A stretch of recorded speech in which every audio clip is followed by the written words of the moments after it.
Welcome to EduCasts, home of EduCasters. Humanism in education. Walk into any school staff room in America, and you will eventually hear a teacher say something like, "I can't teach them algebra if they're hungry," or "They won't learn from me if they don't think I like them." That teacher, whether they know it or not, is speaking the language of humanism. In the grand, messy landscape of educational philosophies, humanism is the one that stands up and yells, "Hey, we are dealing with human beings here." It might sound obvious, but in a system often obsessed with test scores, data points, efficiency, and output, the human element is surprisingly easy to lose. Humanism is the philosophy that rejects the idea of the school as a factory. It rejects the idea that a student is just a brain on a stick, waiting to be filled with data. Instead, it argues that a student is a complex, emotional, feeling, and striving individual. It believes that the goal of education isn't just to create a competent worker or a smart scholar, but to help each person become the best, most authentic version of themselves. It calls this goal self-actualization. We are going to take a long, hard look at this touchy-feely philosophy. We're going to look at where it came from, the giants who built it, like Abraham Maslow and Carl Rogers. What it actually looks like when you try to run a classroom this way, and why it remains one of the most controversial and essential ideas in American schools. The roots, a reaction against the machine. To understand humanism, you have to understand what it was fighting against. For much of the early 20th century, American psychology and education were dominated by behaviorism. This was the era of B.F. Skinner and his rats. Behaviorists believed that human beings were basically biological machines. If you wanted a student to learn, you just had to find the right inputs, stimulus and response. You give a reward, a gold star, an A, for good behavior, and a punishment, a detention, an F, for bad behavior. If you tweak the system perfectly, you could program a child to learn anything. It was cold, clinical, and very efficient. Humanism exploded onto the scene in the 1950s and 60s as a direct rebellion against this coldness. It was often called the third force in psychology, with Freud being the first and behaviorism the second. The early humanists looked at the behaviorists and said, "You are missing the whole point." They argued that humans aren't rats in a maze. We have feelings. We have choices. We have a deep internal drive to be good and to grow. You can't just program us.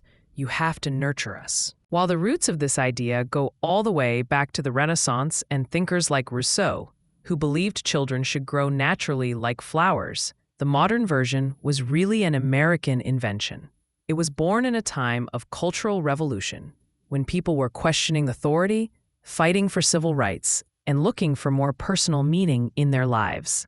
They didn't want schools that produced obedient cogs for the corporate machine. They wanted schools that produced free, happy, and fully realized people. The giants, Maslow and Rogers. You can't talk about humanism without talking about its two founding fathers, Abraham Maslow and Carl Rogers. These two men didn't just write textbooks. They fundamentally changed how we see ourselves. Number 1, Abraham Maslow and the hierarchy of needs. If you've ever taken a Psychology 101 class, you've seen the pyramid. Abraham Maslow was a psychologist who was tired of studying sick people. He noticed that psychology was obsessed with what went wrong with the human mind: neurosis, trauma, psychosis. Maslow wanted to know, what does it look like when things go right? He studied the most successful, happy, and fulfilled people he could find, people like Albert Einstein and Eleanor Roosevelt, and developed his famous hierarchy of needs. His theory is simple, but revolutionary for a teacher. He argued that human needs are arranged in a ladder. The bottom, physiological needs: food, water, sleep. If a kid is starving or exhausted, they cannot care about the Civil War. It's biologically impossible. Second rung, safety needs: feeling safe from danger, pain, and chaos. If a kid is being bullied, or if their home life is violent, or if the teacher screams at them, their brain is in survival mode. they cannot learn. The third rung, love and belonging. The need to be part of a group, to be accepted, to be loved. This is huge in middle school. If a kid feels like an outcast or a loser, that emotional pain blocks everything else. The fourth rung, esteem. Feeling competent, respected, and recognized. This is where grades usually live. But true esteem comes from real accomplishment, not just stickers. The tip of the top, self-actualization. This is the goal.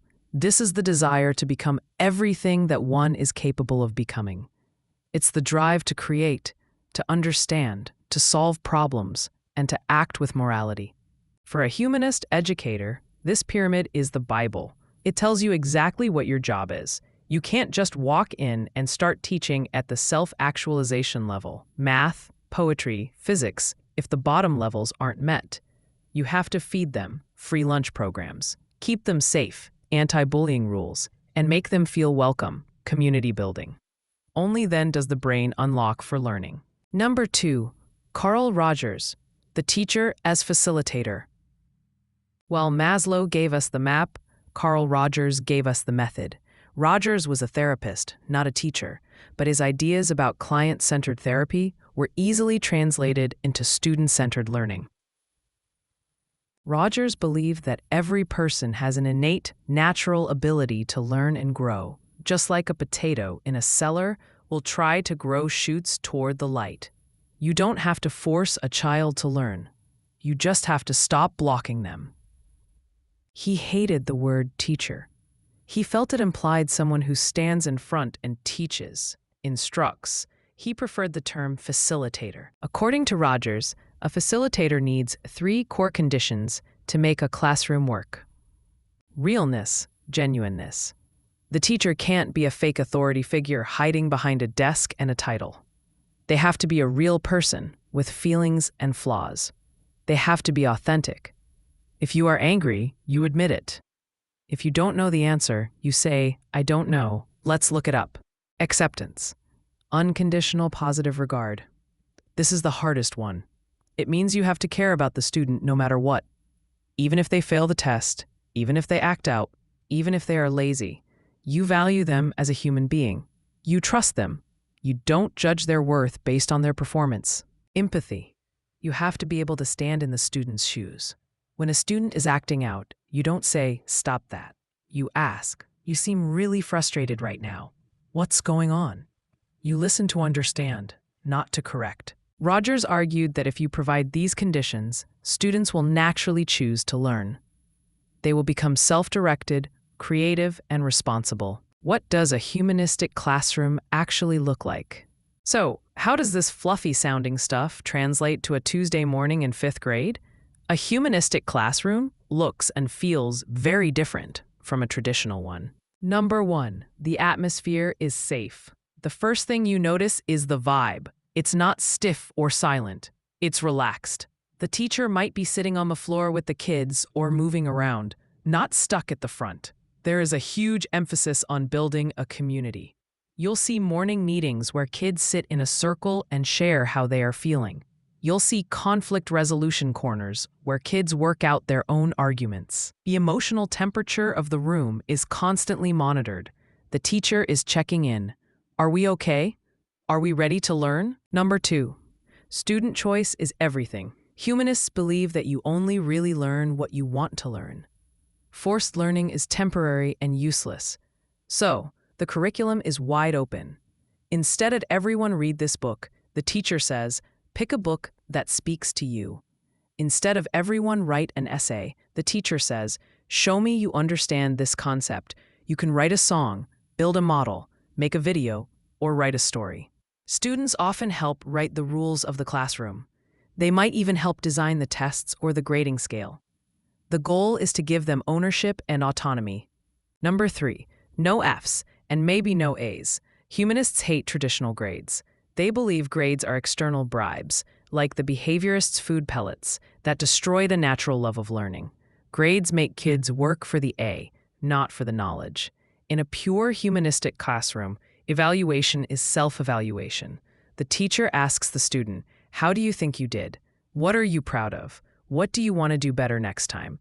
If grades are required by the district, the teacher often sits down with the student and decides the grade together. Number 4, the effective curriculum. Most schools focus on the cognitive domain, thinking, facts, logic. Humanists insist on the affective domain, feelings, values, morals. You might see a lesson on the Civil War, but instead of memorizing dates, the class is role-playing the emotional struggle of a family divided by the war. They are talking about fear, loyalty, and grief. The teacher isn't afraid to let emotions into the room. If a student starts crying because a book reminded them of their dead dog, the humanist teacher doesn't say, "Pull yourself together." They stop the class and use it as a moment to talk about grief and empathy. Number 5, the ultimate example, Summerhill. To see humanism taken to its absolute limit, you have to look at the famous Summerhill School in England, founded by A.S. Neal. This was the radical edge of the movement. At Summerhill, lessons were optional. If a kid wanted to play in the woods for 3 weeks and never go to math class, that was fine. Neal believed that if you forced a child to learn, you ruined them. But if you let them play until they were bored of playing, they would eventually walk into the classroom and say, "Okay, teach me math. I need it to build my treehouse." It was a controversial experiment, but the results were fascinating. The kids didn't become illiterate savages. They often became deeply passionate, self-regulated scholars because they were learning for themselves, not for a boss.